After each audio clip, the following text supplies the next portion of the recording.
Hey guys, it's Melissa here from melissaoatman.com. Welcome to another episode of Awaken Your Inner Awesomeness. I am so delighted you're here with me today. Today I'm going to be talking about something that impacts all of us at multiple times in our lives, and that is emotional overwhelm. This is especially prevalent if you are an empath, because as empaths, we are extremely sensitive to emotion and to energy. And usually it's everyone else's energy that we're picking up on. But sometimes all of that energy collects, whether it's ours or someone else's, and we are just overwhelmed by all of it because it is a lot. You're taking on your stuff as well as everyone around you, especially if you're the type of person that people come to and want to ask for advice, because that can be extremely overwhelming. You may find yourself surrounded in other people's stuff and they just want to unload on you. And when you're just surrounded by people complaining and griping, it brings your energy down too. It's just a natural thing that happens. So how do you combat emotional overwhelm? How can you prevent it? And how can you, if you're in the middle of it, work through it? So the very first thing is to understand what is yours and what is not yours. Because for a majority of us, the overwhelm that we feel isn't even always our own stuff. It's what we're seeing on TV, it's what we're hearing, it's what we're watching on social media.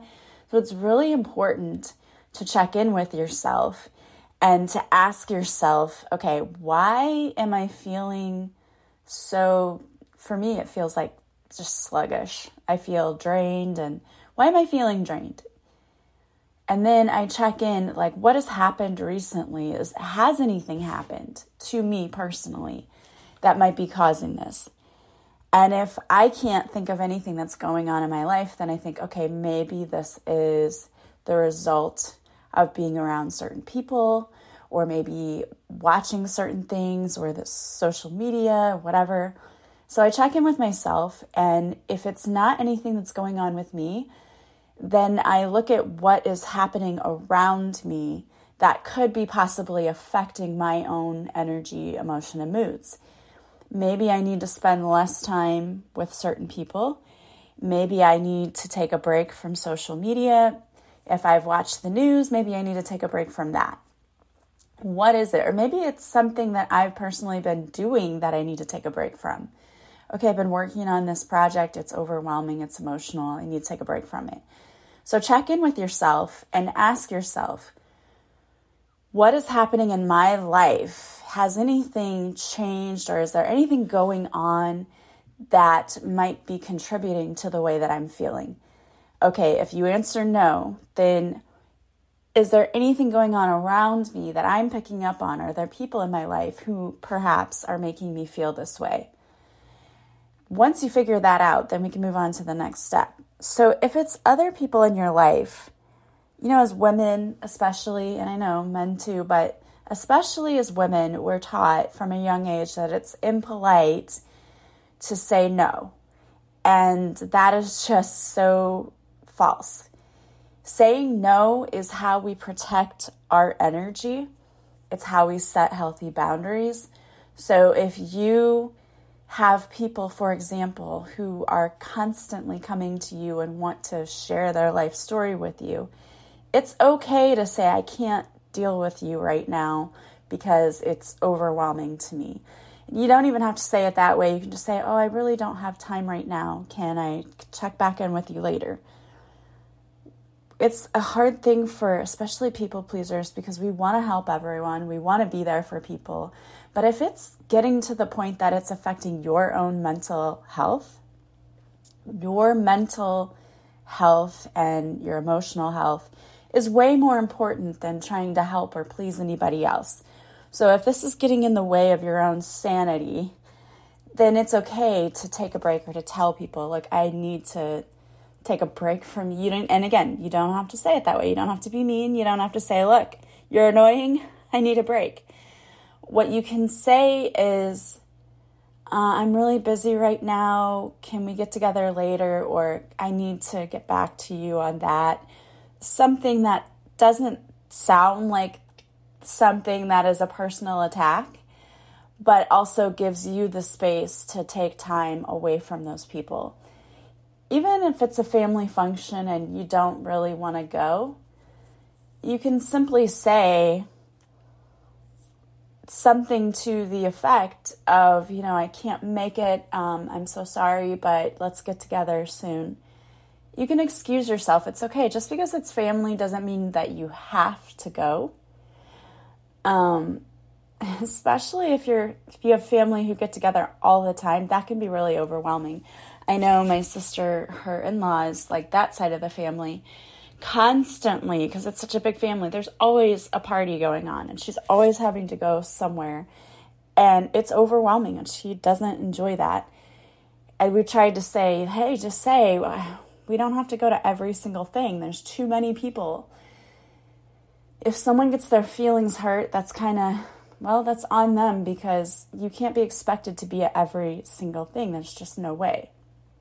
So you have to pick and choose. You have to be choosy.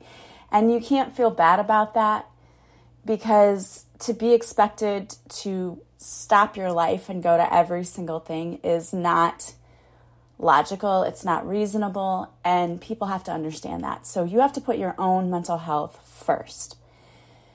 It's also important, once you check in with yourself, if you decide, yes, this is mine, I am feeling this way, there are things going on in my life, the first thing you need to do is to accept what you're feeling.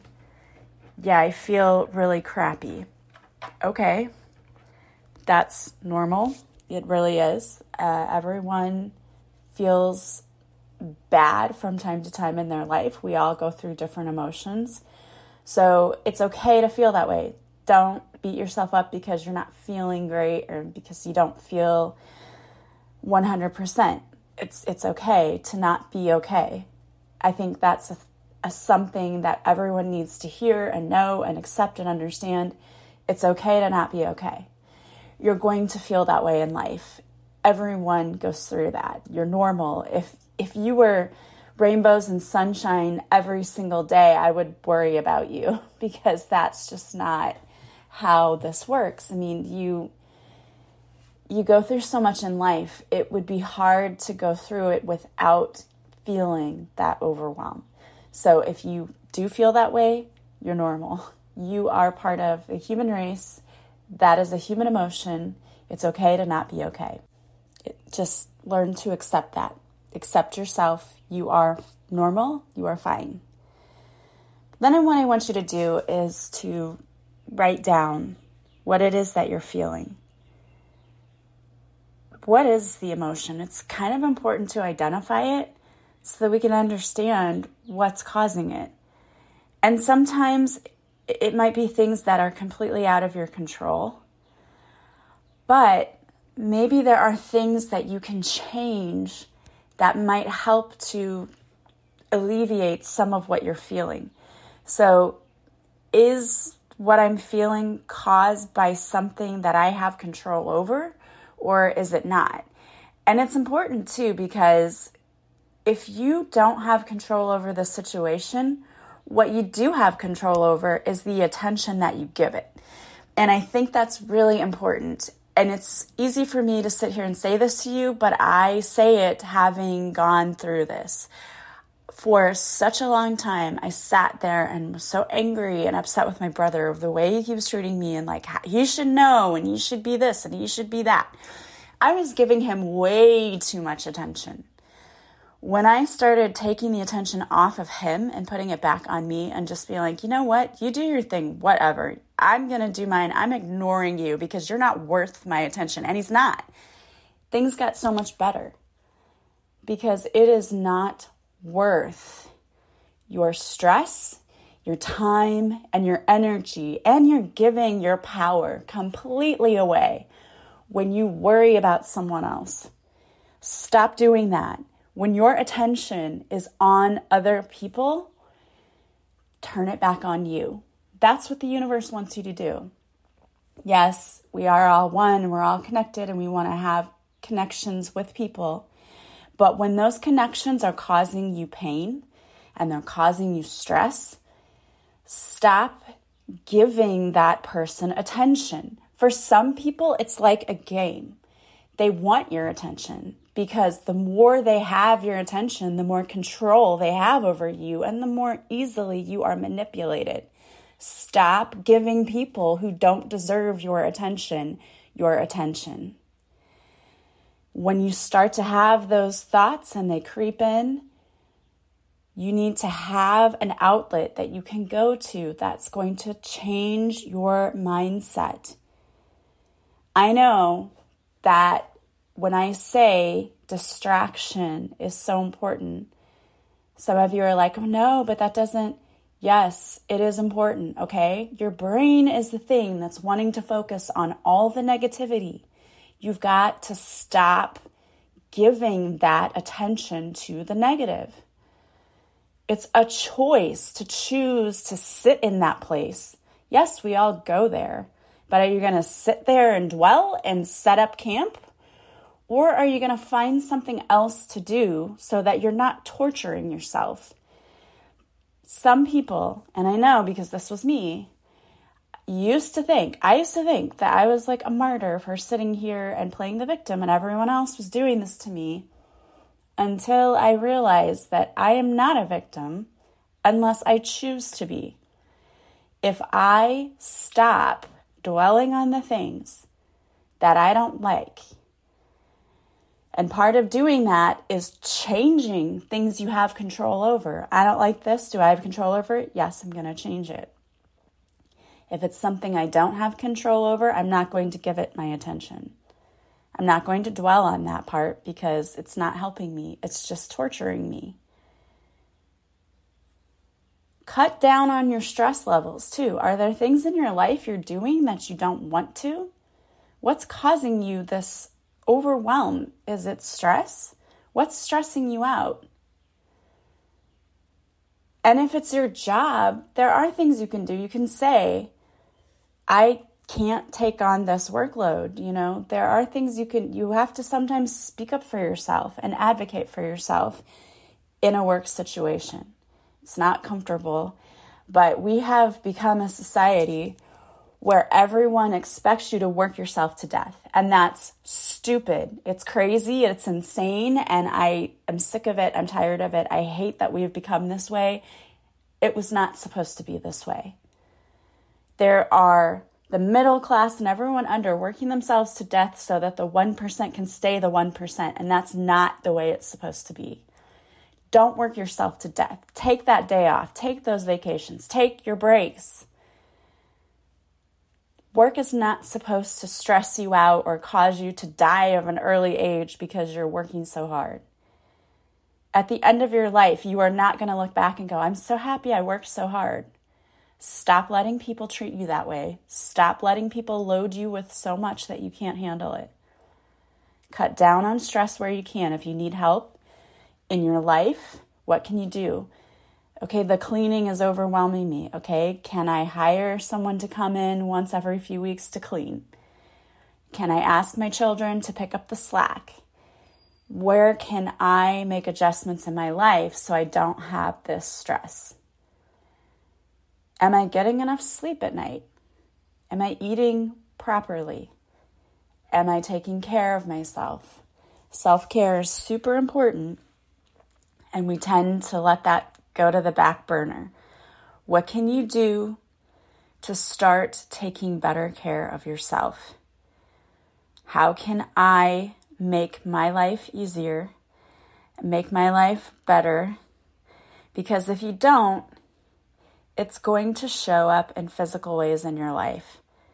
You might be feeling pain. You might be feeling just crappy. That is all related to emotional overwhelm. How can you deal with this feeling? Sometimes talking to someone is really important.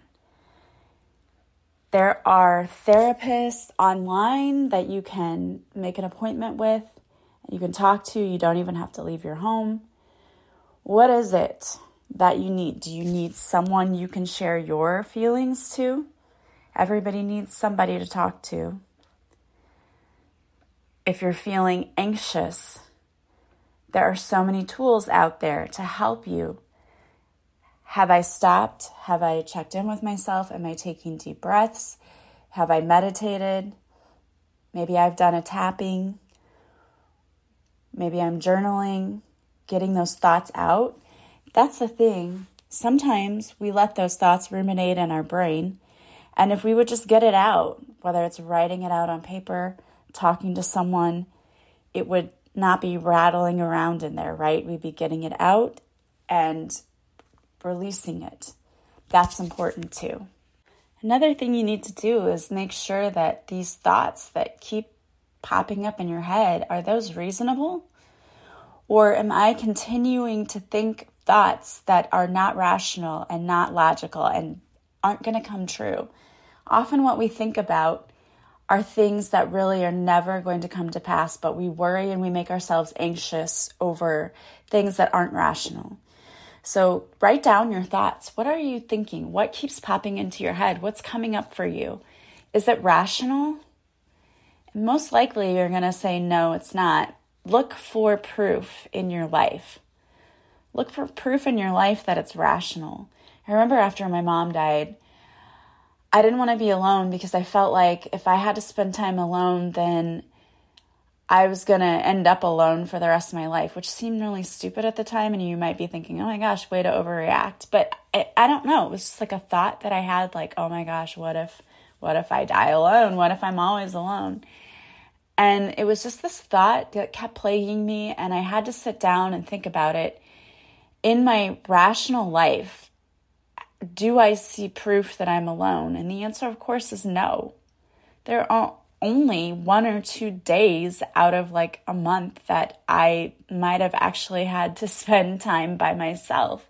And spending time alone is not a bad thing. And I used to enjoy it. And actually, in the past few months, the days that I've had just to be to myself, I did enjoy thoroughly. I got a lot done and found new things. And it was a great adventure. But somehow my irrational brain was telling me like, oh, you're going to be alone. It wasn't true. And I saw proof of that throughout my entire life. When you look back, there was proof of that. Just because someone who was very close to me died doesn't mean that I'm not, like, that's going to continue happening. But I have to tell my irrational brain, right, that irrational thought process, this is not a rational thought. And that's more common than we realize, to have these irrational thoughts that overwhelm us and take over. And we have to sit down and really analyze the things we're thinking and saying to ourselves and about ourselves. Is it true? It's probably not. It's really important to ground yourself. And when you catch those thoughts and then say, okay, this isn't true, because when I look back at my own life experience, I see that I'm always constantly surrounded by people. So this thought is not rational and it's not true. Keep being in the present. And this is really hard to do sometimes, but if you're constantly thinking about the future or thinking about the past, it's going to bring up all of those negative emotions. It's going to bring up anxiety to think about the future, what's going to happen, and it's going to bring up regret and guilt and shame and all of those things to think about the past. Stay focused in the present as much as you can. Have those tools ready for when you need them, whether it's meditation or hypnosis, those centering techniques that keep you grounded, journaling, even just going out and getting physical exercise. It's amazing the difference that getting out and walking can make. If those thoughts are becoming intrusive and you're just feeling overwhelmed, put your headset on, listen to something uplifting, whether it's music or a podcast, and go for a walk. It will allow you to clear your head and to get some of those obtrusive thoughts out. And I know when I go for a walk, like, my thinking becomes so much more clear. And I realize that a lot of things that I've allowed myself to believe are just simply not true. Makes you feel better because it releases those endorphins in your body, which make you feel better. It's better for your health. And even if you don't feel like doing it, make yourself. Get up, get moving. When you just lay on the couch all the time feeling sad, you're just attracting more of that negative energy. It's hard, and depression is a very difficult thing, but you have to make yourself get up. You have to make yourself do things in order to get out of that funk, because if you just stay there, it's only going to get worse. All right, well, I hope that was helpful for you. And I mean, we've all been there, and it's okay. Like I said, it's okay to feel that way. What's not okay is to just do nothing and to stay in that situation, because it's torture for yourself. No, you shouldn't be feeling that way. Nobody wants to be miserable, and I don't want that for you. So please, if you're feeling that way, do what you need to do to try to get out of that hole. It feels like a hole. We have to dig ourselves out sometimes. So the card that I chose today came from the Soul Truth deck. It's actually what popped out is, what are the dominant emotions that ruin my life? Excuse me, not ruin. I mean, you know what? I think that came out for a reason. It's what run my life, but ruin is the perfect word too, because those emotions that are not serving you are sabotaging you. So even though it says, what are the dominant emotions that run my life? I think they also ruin your life. How do you fill your day? With stress or joy? Trust or anger? Anxiety or peace? We have only today, right now, the journey. No goal, no destination will bring us the feeling we seek. But when we begin filling every day with that which we value most, we will attract more of it. This is fulfillment. Today's soul action is lean into what you want to feel and adjust your life, your values, and your expectations to match your desires. What do you want to feel? Are you willing to let go of the belief that you have to achieve something to feel it? I love that. It's true. And what can you do? What little things can you do to work towards feeling that in your life? All right, guys. Well, I want to thank you so much for being here with me today. As always, I am sending you so much love and light, so many blessings. I hope you have an amazing week, and I will talk to you soon. Bye, guys.